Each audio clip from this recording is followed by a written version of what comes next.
Jeshi la Polisi mkoa wa Kilimanjaro linapenda kutoa ufafanuzi wa picha ya mjongeo video clip ilionekana kusambaa kwenye mitandao ya kijamii ikihusisha watu waliokuwa wanatumia gari yenye namba za usajili T540 EHF aina ya Toyota Noah, ikidaiwa walikuwa wakijaribu kumteka kijana mmoja aitwaye Jonathan Hayo. Huyu ana miaka 37, mkazi wa KSMC Moshi, eneo la Mbuyuni, wilaya ya Moshi, manispaa, Aprili 12, 2025. Jeshi la Polisi baada ya kupokea taarifa hiyo lilifanya ufuatiliaji mara moja na kufanikiwa kuwakamata watu wawili ambao ni Kevin Richard Temu, huyu ana miaka 39, mkazi wa KSMC Moshi, na Samson Robert Magere, huyu ana miaka 30, mkazi wa Soweto Moshi,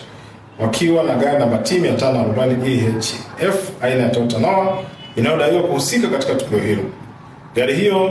inamilikiwa na kampuni ya Kesa Tours yenye ofisi zake mtaa wa Soweto Moshi mjini. Uchunguzi wa tukio hilo umebaini kwamba tukio hilo halikuwa la utekaji, bali watuhumiwa hao walikuwa wamemwajiri Jonathan Hayo anayedaiwa kutekwa kama mtaalamu wa mifumo IT wa kampuni yao, ambayo tarehe 6 Aprili 2025 alikwenda ofisini kwao mtaa Soweto kuchukua kompyuta mpakato kwa maana laptop ya ofisi, akieleza kuwa anataka kufanya kazi ofisi akiwa nyumbani kwake na angeirudisha kesho yake. Baada ya Jonathan Hayo kuondoka na laptop hiyo hakuirudisha, ndipo waajiri wake walipata mashaka na walianza kumtafuta kwa siku 5 bila mafanikio. Ilipofika tarehe 12 Aprili 2025 walifanikiwa kumpata akiwa baa mtaa Rawa akinywa pombe, ambapo walikubali kwenda kuwakabidhi laptop hiyo na alifanya hivyo.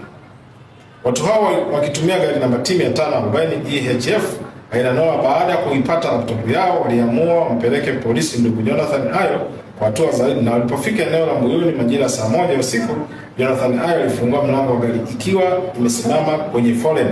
na kujaribu kukimbia akiwa anapiga kelele za wezi zilizopelekea wananchi kuwashambulia watu hao, ambapo askari mgamba aliyekuwa eneo hilo alifanikiwa kuzuia vurugu hizo na kumfikisha Jonathan Hayo kituo cha polisi Moshi. Kulingana na uchunguzi uliofanywa hadi sasa, hakukuwa na mazingira au tukio la utekaji kama inavyoelezwa katika mitandao ya kijamii, bali ni mazingira yaliyotokana na Jonathan Hayo ya kujaribu kukimbia huku akipiga kelele za wezi ili kukwepa kufikishwa polisi.